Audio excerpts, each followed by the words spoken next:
Gracias, Dios, queremos bendecirte por tu palabra en esta hora, Dios, porque podemos acercarnos a ti. Gracias, Señor, por cada corazón de los que están en este lugar. Queremos pedir, Dios, que tú hables a nuestras vidas, Señor, y que cada uno de los que estamos aquí seamos sensibilizados, Señor, a escuchar tu voz por medio de cada uno de estos versos que hemos leído, Señor, y que estaremos, Dios, profundizando. Te damos a ti honra y la gloria sea para ti, Dios. Amén.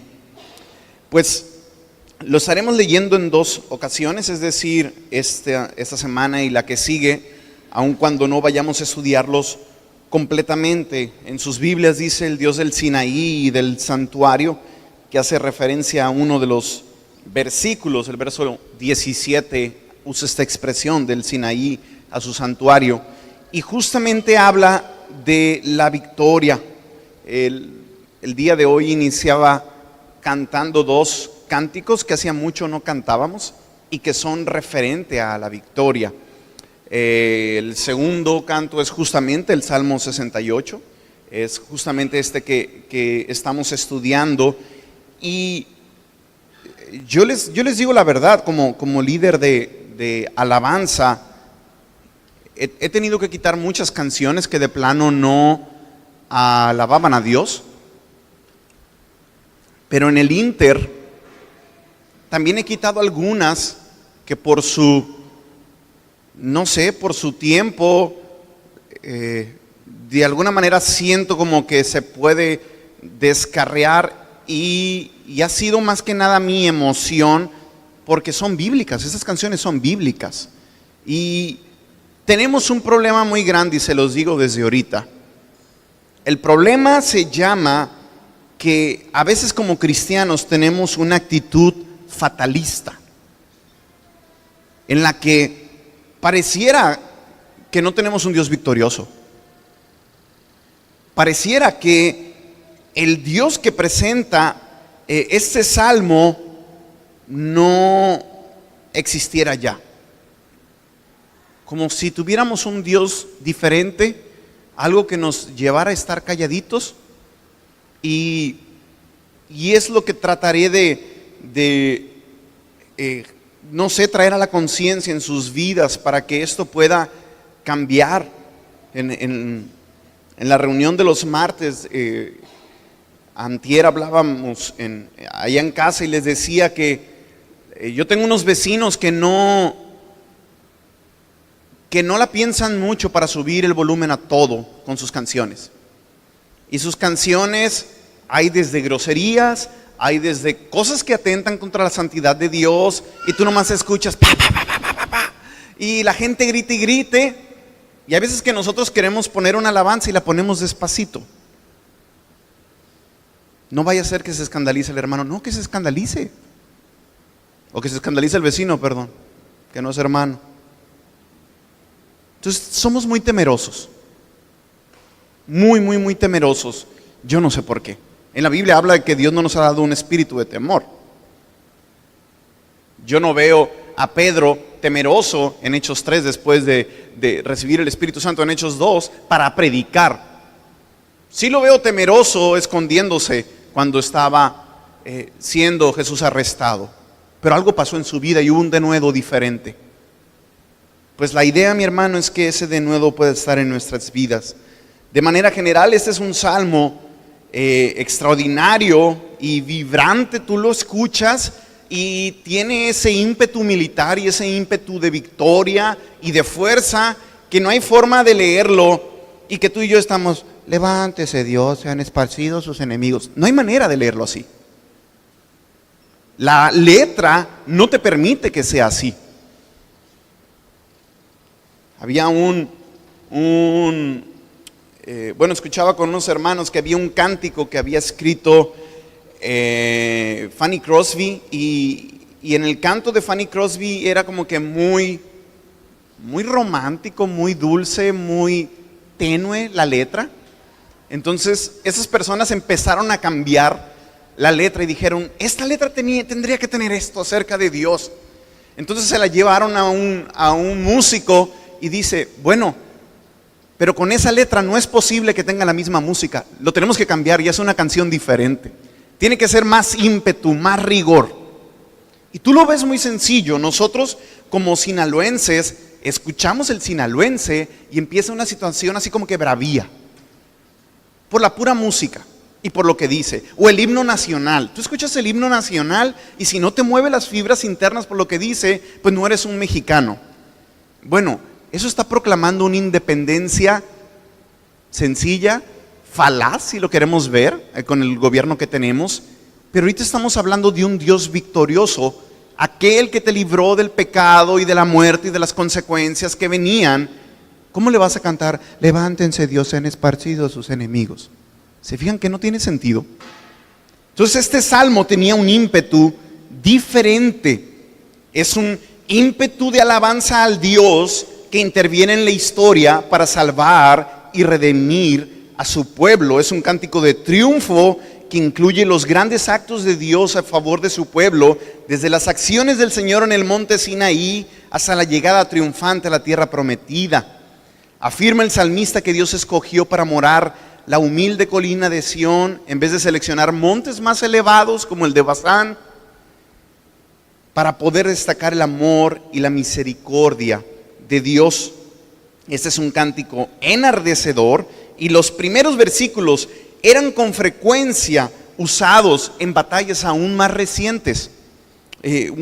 Una de las batallas que se dio en los firmantes del pacto de reforma religiosa en Escocia eran los Covenanters y los Ironsides y los seguidores de Cromwell, y ellos cantaban los primeros versos y lo cantaban con un ímpetu cuando salían a la batalla. Y todo el salmo presenta en cuadros aptos el camino del Señor Jesús entre sus santos y su ascenso a la gloria.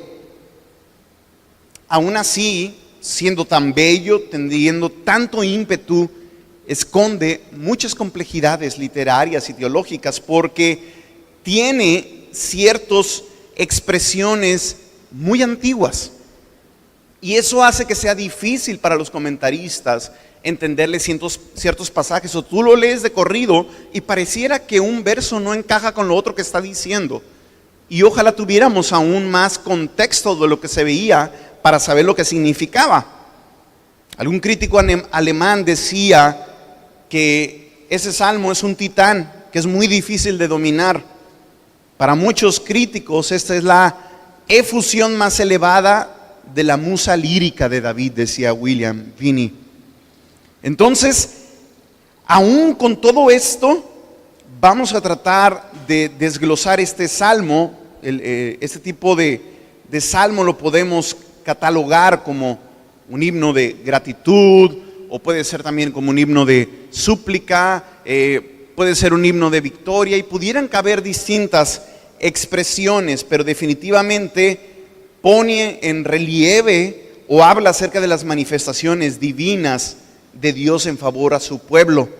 Es una oración que describe al Señor en su paso victorioso por la vida del pueblo de Israel. Otra de las cosas curiosas es que sería muy difícil identificar el tiempo en que fue escrito. A veces esto es muy importante para entender el salmo y saber qué era lo que quería decir en ese tiempo en específico, cómo se aplicó allá y cuál puede ser la aplicación práctica a nuestras vidas. Esa es la manera de interpretar un texto, no quererlo traer y ponerlo como tal a nuestras vidas, porque lo estaríamos descontextualizando. Así que, aún con todo eso, la estructura sería un poco complicada y muchos comentaristas la hablan diferente, pero lo vamos a ver así. Del primer verso al tercer verso es un llamado a la intervención de Dios. Del cuarto verso al 10 es un cántico antiguo de exaltación del Señor.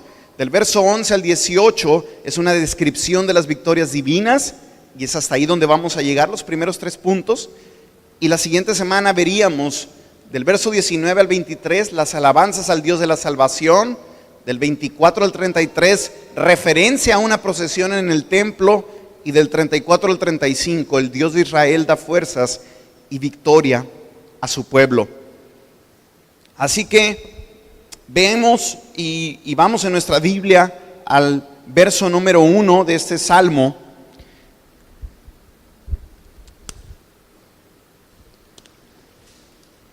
Salmo 68, verso 1. Y el salmo comienza con un reclamo a Dios para que los enemigos sean derrotados. Y inicia el poema con una especie de llamado a la guerra y a la victoria. Como les he dicho, el libro de Salmos fue escrito por un hombre que estaba en un tiempo de guerra. Mayormente esos salmos fueron escritos. Así que si tú y yo estamos en guerra o adorando a Dios, el salmo es bueno. Y yo creo, mi hermano, que por lo que tú y yo vemos en nuestra sociedad, tú y yo estamos en guerra. Está en guerra la verdad, está en guerra el nombre de Cristo, está en guerra la santidad, está en guerra tantas cosas. Y tú y yo, si estamos en el ejército de Dios y si es el capitán, tú y yo no podemos estar en nuestra trinchera escondidos. Porque se supone que creemos que estamos sirviendo al Dios victorioso. Se supone.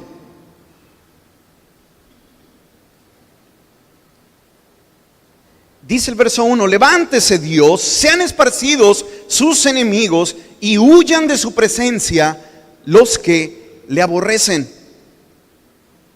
Si alguien me ayuda, Jaciel, ¿me ayudas con Números 10:35 y Génesis con Isaías 61? Vamos a ver que esta era una expresión que era usada justamente en otras batallas. En Números 10:35, si lo podemos leer.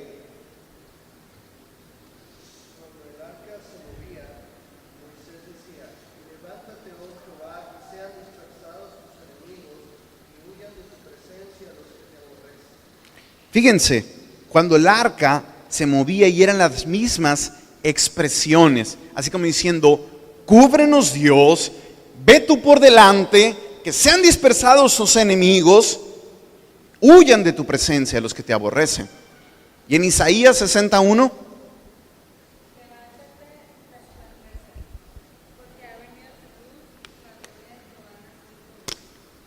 levántate y resplandece. Así que este salmo evoca a las antiguas victorias militares de Dios en la época de la salida de Egipto y la conquista de Canaán. Y cuando ves tú y yo las imágenes, vemos las acciones divinas. Cuando Dios se levanta, es decir, cuando se prepara para el combate o para la guerra, los enemigos se disipan como el humo. Esos enemigos que no tienen fortaleza interna, no tienen coherencia, y los malvados e impíos se derriten como la cera. Y eso es algo interesante para enfatizar la incapacidad de resistir a Dios, que se revela como fuego. Así que la expresión ahí, cuando tú ves en el verso 1, es la misma expresión que leímos ahorita en Salmo cuando se refiere al arca. Pero déjenme decirle que el arca era justamente un objeto. Tenía un simbolismo, tenía un significado. Pero el arca hubiera sido un líder muy pobre si el Señor no hubiera estado presente con él. Si solo hubiera sido un símbolo X y no hubiera estado el poder de Dios, no hubiera tenido nada. Es en realidad un símbolo. Antes de movernos deberíamos siempre desear ver al Señor dirigiendo el camino. Muchas veces nosotros tomamos un camino y ya de plano cuando nos vemos perdidos decimos, Señor, ven y rescátame. Pues sí, pero a lo primero no pediste dirección. Y aquí es muy claro, levántate Dios. Antes de que ellos se movieran, lo hacían en el pueblo. Y me gusta la expresión que dice, sean esparcidos sus enemigos. Y aquí entendemos que cuando nuestro glorioso capitán va enfrente, él puede allanar nuestro camino fácilmente, aunque muchos traten de obstruirlo. Tan pronto como Dios se levanta, cualquier enemigo huye. Tú y yo lo hemos visto en su palabra, tú y yo lo hemos visto en nuestras vidas. Él ha derrotado a sus enemigos en el pasado y lo va a seguir haciendo en edades futuras. Dios sigue obrando, Dios sigue cubriendo, Dios sigue salvando.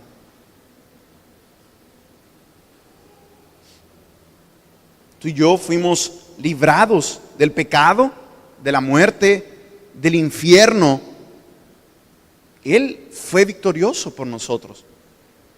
Con esto sencillamente es para que tú y yo nos postráramos y adoráramos en todo momento. Nuestros enemigos son sus enemigos y en esta se halla nuestra confianza en la victoria. Tú y yo seguimos lidiando con el mundo, tú y yo seguimos lidiando con Satanás, tú y yo seguimos lidiando con el pecado. No de la misma forma, pero tú y yo podemos pedir a Dios: levántate, Dios, dame la victoria con este pecado que es recurrente en mi vida. Y no con una situación que mucha gente lo hace, como si fuera una situación en la que tú oras y dices: ahí te va Dios, y yo sigo enredándome en mi pecado. No se trata de eso. Se trata de que el Espíritu de Dios va a venir a tu vida y va a ser el dunamis que te va a poder dar la fuerza y el poder para vencer. Pero la Biblia es muy clara: debemos andar en el Espíritu y debemos buscar las cosas del Espíritu. El problema es que a veces nosotros nos encontramos tan vencidos y decimos: es que sigo batallando con esta lengua. Entonces, ya lo entendí, aquí jamás voy a ser perfecto. Doblo mis brazos, me siento y le doy rienda suelta. Ese es un problema. Y una vez más, ese es un sentir fatalista. Es que la lengua, ahí dice la Biblia, la lengua no puede ser dominada. Entonces, ¿ni para qué le busco? No. Después el fruto del Espíritu: amor, gozo, paz, paciencia, benignidad, bondad, fe, mansedumbre, templanza o dominio propio. Es que no puedo, sí, no puedes. Pero para eso tenemos a Dios en nuestras vidas. Él sigue siendo victorioso. Es que no puedo someterme a mi esposo, es que no puedo amarlo, como dice la Biblia. Bueno, para eso también está el Espíritu Santo, para ayudarnos. ¿Se fijan cómo prácticamente esto nos sigue alcanzando? No tenemos la situación bélica de ese momento, no tenemos los mismos enemigos, pero tenemos enemigos. Tenemos luchas, tenemos guerras actualmente. Y dice ahí la expresión: huyan de su presencia los que le aborrecen. El aborrecer al Dios que es infinitamente bueno es una infamia. Y el peor castigo para ello no es demasiado severo. Dios viene, ve y vence. Hay una oración que es tan apropiada y que es esta para el comienzo de un avivamiento, y sugiere el modo verdadero de dirigir uno. Huyan de su presencia los que le aborrecen. Decía un hombre, Henry Law: no fue trabajo fácil el rescatar almas de las garras de Satanás o arrasar la cárcel de la oscuridad. El enemigo atacó con furor, cubierto con su armadura más poderosa, espumando rabia, con toda la astucia de que era capaz. Las pasiones malévolas agitaban sus pechos, pero con todo el arca siguió adelante. La cruz no fue un estorbo, la tumba no pudo ser un obstáculo, la muerte no pudo vencer, las puertas del infierno se abrieron de par en par, y ahora desde la gloria del trono Él anima a sus humildes perseguidores en su marcha por el desierto. Sus trabajos, conflictos y temores son muchos. Como antaño el arca era la victoria, así también ahora la victoria es Jesús. Hermano, tú escuchas expresiones como esas de hombres de Dios y no hay forma de que tú y yo nos quedemos inertes. No podemos tener esta, si lo podemos llamar así, empatía a la hora en que él lo está leyendo y decir: yo también quiero ser parte de eso. Uno más, Alexander McCall, él decía: las palabras del texto contienen una oración para la segunda venida del Señor. Como miembros de la iglesia cristiana continuamente profesamos nuestra fe en el segundo advenimiento de Cristo. ¿O acaso no creemos que Cristo va a venir una segunda vez? Sí lo creemos, ¿verdad? ¿O no? Sino para cambiar la predicación. Y es posible que algunas veces meditemos en su gloriosa aparición, dice este hombre, pero en realidad lo hemos adoptado, al igual que David, como uno de los temas de nuestras peticiones al trono de la gracia. Nos ha permitido nuestra fe capacitarnos para adoptar el lenguaje del texto y decir: levántese Dios, han esparcido sus enemigos y huyan de su presencia los que le aborrecen. Nunca será completo el honor de Cristo, ni su pueblo feliz, ni los justos contentos y gozosos en extremo, hasta que Dios se levante y sus enemigos sean esparcidos.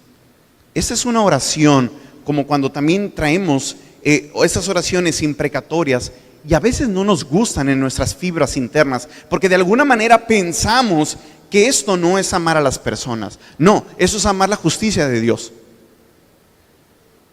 Y te guste o no, lo sientas muy duro o no, es bíblico. Y nos guste o no, en algún momento Dios lo va a hacer y va a ser firme, y no va a levantar una consulta popular para ver si tú y yo lo queremos o no. Él lo va a hacer y punto. Huyan de su presencia los que le aborrecen. Así que de alguna manera esto está viendo también la obra de Cristo.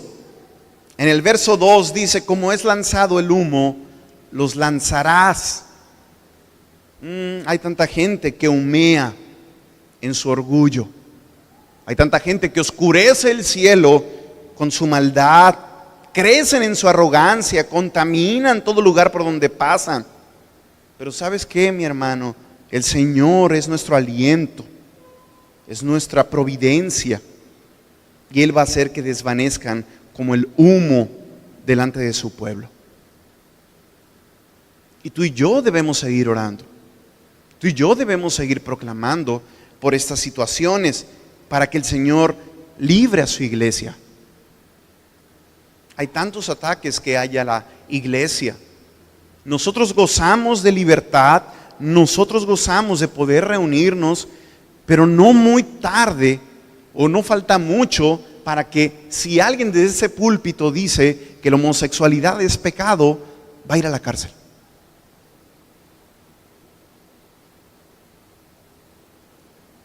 Y la situación es esta: ¿lo vas a proclamar?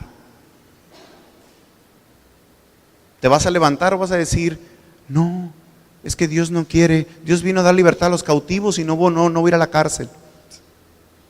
No tiene sentido. ¿Nos quedaremos callados?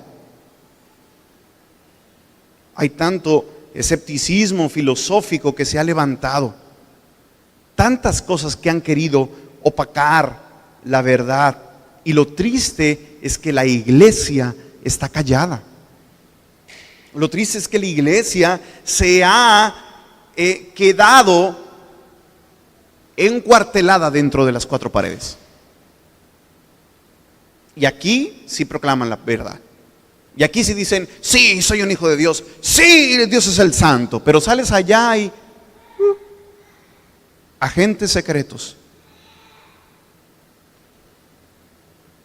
No me imagino un guerrero así.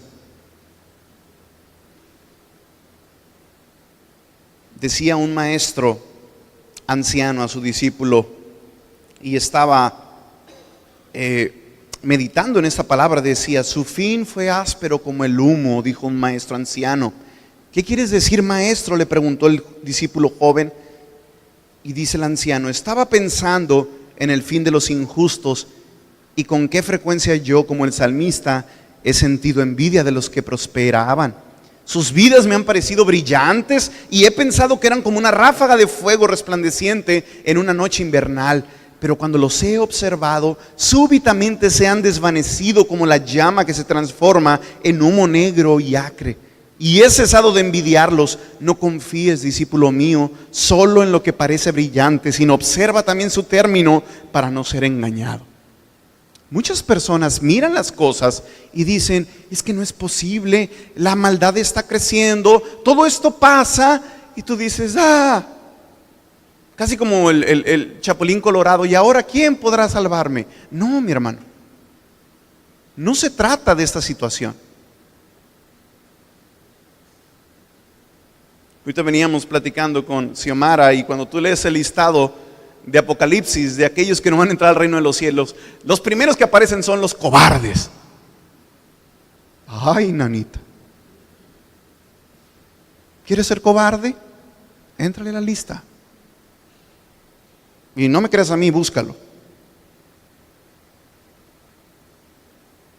Y dice en esta expresión como se derrite la cera delante del fuego. Cuando tú tomas la cera es dura. La cera tiene una fuerza por sí sola, pero cuando se acerca al calor y se pone al fuego, se pone blanda.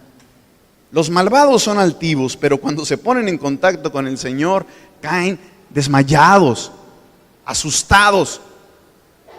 ¿Recuerdas a Saulo de Tarso? No me imagino un sicario peor que Saulo de Tarso. ¿Y qué era lo que hacía? Y cayó. Imagínense que venga el Señor de los ejércitos y te diga: ¿qué tienes contra mí? Se estaba poniendo con Sansón a las patadas. Y su vida fue transformada en ese preciso momento. Y Dios lo sigue haciendo. Yo conocí a un joven que vendía drogas en Estados Unidos. Y estaba en la conferencia con él, y él me hablaba con una pasión de Dios. Y yo le decía: mi hermano, Dios te rescató de esa vida. Saliste vivo, no muchos salen vivos. Y ahora tienes una vida diferente. Y él empezaba así, pero batallo mucho para ser el guía espiritual en mi casa, por todo este lastre que tengo. Y yo veía el milagro en su vida y lo que Dios hacía cuando un año atrás él era un delincuente. Mi hermano, es el mismo Dios victorioso que vemos en este pasaje, y Dios sigue derritiendo corazones duros. Dios sigue transformándolos. Y eso es lo que nos debería llevar a nosotros, como nos dice en el verso 3: mas los justos se alegrarán, se gozarán delante de Dios y saltarán de alegría. Siempre me acuerdo, bueno, algunos de ustedes están más chicos que yo y no se acordarán de un comercial, no recuerdo si era era de una institución de crédito bancario, no sé qué era, pero decía el hombre: hasta salto de alegría, y hacía así como que muy efusivo. Y siempre que yo lo veía, siendo un adolescente, me recordaba a nuestro bajista que teníamos antes, porque era como que muy tranquilo para hablar, y yo decía: es Bene. Por eso es así como que todo serio. Pero hay veces que nosotros no vivimos como este salmo en el verso 3 que dice: saltarán de alegría. No saltamos delante de Dios. Hemos tenido muchas Mical en nuestras vidas que nos dicen: mira qué vergüenza lo que estás haciendo y danzando por todos lados. Y nos quedamos callados, nos quedamos en silencio. Cuando tú y yo vemos la transformación de una vida, yo no sé qué cosa nos llevaría a más gozo que esa. Cuando tú ves una vida transformada. Entonces esa fue la primera sección, una llamada a la intervención de Dios. Segunda sección, en el verso 4 al 10, es cántico antiguo de exaltación al Señor. Y en esta segunda sección el poema se identifica claramente, o podemos ver claramente el tema teológico central que se manifiesta a través del Salmo. Se presenta a Dios como el guerrero dispuesto para la batalla, que responde a los clamores de su pueblo y particularmente ayuda a quienes están en necesidad y en angustia. Miren el verso 4. Alguien que me ayude a leerlo fuerte.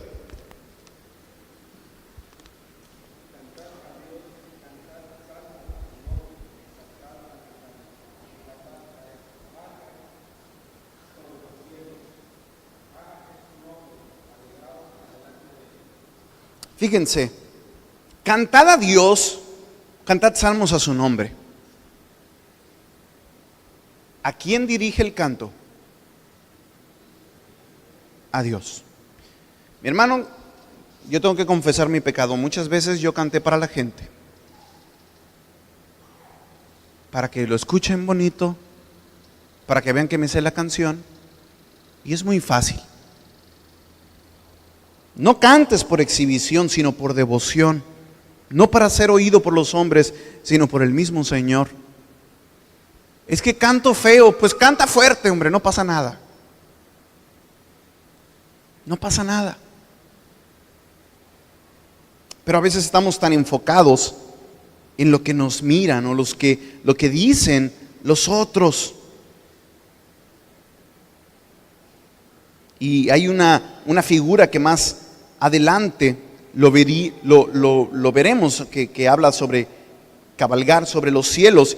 Pero en este sentido, tanto el verso 3 como el verso 4 te da este ímpetu de gozo, de alegría, de saltar, de cantar. Y deberíamos de vez en cuando evitar la monotonía de nuestro culto.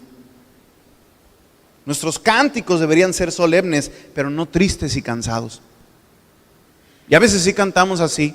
Entonces cantando, sublime gracia del Señor. No estás creyendo la sublime gracia. Es triste, es cansado, es sin sentir. Como cuando yo le quisiera cantar a mi esposa algo y realmente mi expresión física y corporal no está diciendo lo mismo. No me va a creer nada. Los ángeles están más cerca del trono que nosotros, pero su reverencia más profunda va unida a la bienaventuranza más pura. Y yo me imagino la adoración a los ángeles, aun cuando sea solemne, un ímpetu increíble. Así debería ser nuestra adoración a Dios. Si se fijan, usa la expresión como una contracción de Jehová, Ja. Y es un nombre, alegraos, dice, delante de Él. Y hace referencia al Dios del pacto. En el siguiente verso, Padre de huérfanos y defensor de viudas, es Dios en su santa morada.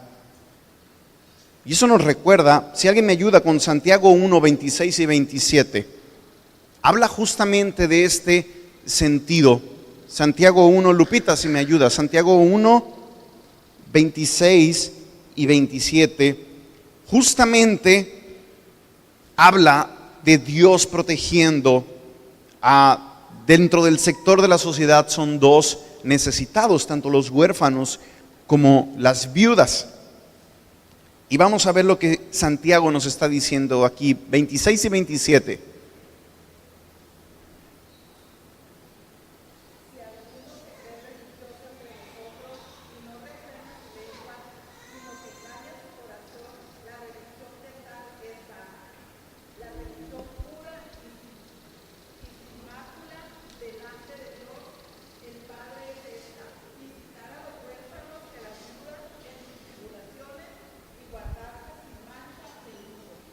Fíjense, si tú te crees religioso, entonces tienes que hacer esto.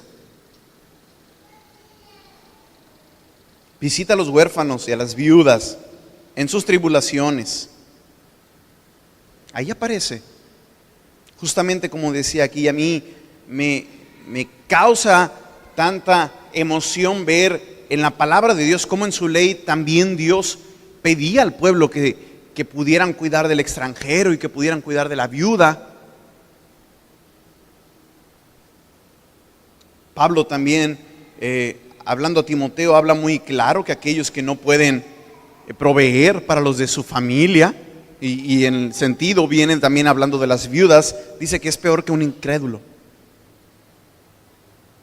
Dios ha provisto mecanismos para poder atender esto. Por eso el Salmo es tan claro cuando dice que Él es padre de huérfanos y defensor de viudas. Y sí, Dios lo pudiera hacer apareciéndose y mostrándose, pero también Dios nos envía a nosotros a tener protección sobre ellos. ¿Sabemos cuáles son las viudas en nuestra iglesia? ¿Visitamos a las viudas? apoyamos en una palabra. Se fijan, es algo práctico que no hacemos. O los huérfanos. Y tú lo ves en el Antiguo Testamento, en el Nuevo Testamento, perdón, cómo es que las mujeres deben tomar a las mujeres más jóvenes. A lo mejor hay jovencitas que no tuvieron un rol como una mujer piadosa. Pues bueno, va a haber de una anciana y lo va a llevar por obra. O a lo mejor un hombre, y llega un joven que jamás tuvo un padre piadoso, pues bueno, va a tomar la figura de otro. La iglesia lleva y hace esta función. Y estamos encargados para poderlo hacer. Esto es lo que dice en Santiago, y me pareció pertinente recordarlo mientras veíamos este salmo. En el verso 6 dice: Dios hace habitar en familia a los desamparados, saca a los cautivos a prosperidad. Pero fíjense esa expresión: mas los rebeldes habitan en tierra seca. Los rebeldes habitan en tierra seca. Es decir, no hay vida, no hay fruto, no puede subsistir en una tierra seca. Aun cuando Dios se revele, algunos persisten en la rebelión, y estos no tienen que extrañarse de no encontrar paz, consuelo o gozo, aún ahí donde estos abundan. Estos desgraciados rebeldes, decía este comentario, en cuanto a las ordenanzas más sagradas y satisfactorias para el alma, gritan sin sentido: qué aburrido es. Y ante el ministerio más vivo y sustentador para el alma, se lamentan de la necedad de la predicación. Cuando un hombre tiene un corazón rebelde, por necesidad ha de hallar que a su alrededor la tierra está seca y calcinada. No hay razón para que tú y yo estemos envidiando a los incrédulos. Tienen tierra seca. Las cosas que tienen son efímeras. Tú y yo estamos siendo plantados junto a corrientes de agua que da su fruto a su tiempo.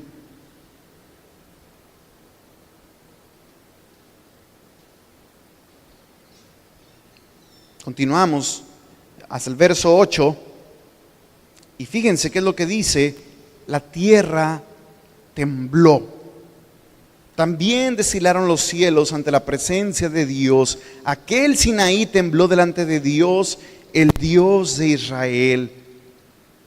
Y este pasaje es tan sublime que el corazón del que lo lea o que esté adorando a Dios, ante el cual la tierra y el cielo obran reconociendo a su Hacedor y se conmueven en temblor y reverencia. Cuando tú ves la imagen del pueblo de Dios, cuando Moisés va y le busca y ellos se van a acercar y que empiezan a ver el monte y que empiezan a ver tal situación. Muchas de las situaciones en el Antiguo Testamento tenían que darte un ejemplo con cuestiones físicas, un temblor, una tormenta, para poder entender cómo el alcance de esto. Y a veces tú y yo tenemos temor y reverencia de temblores.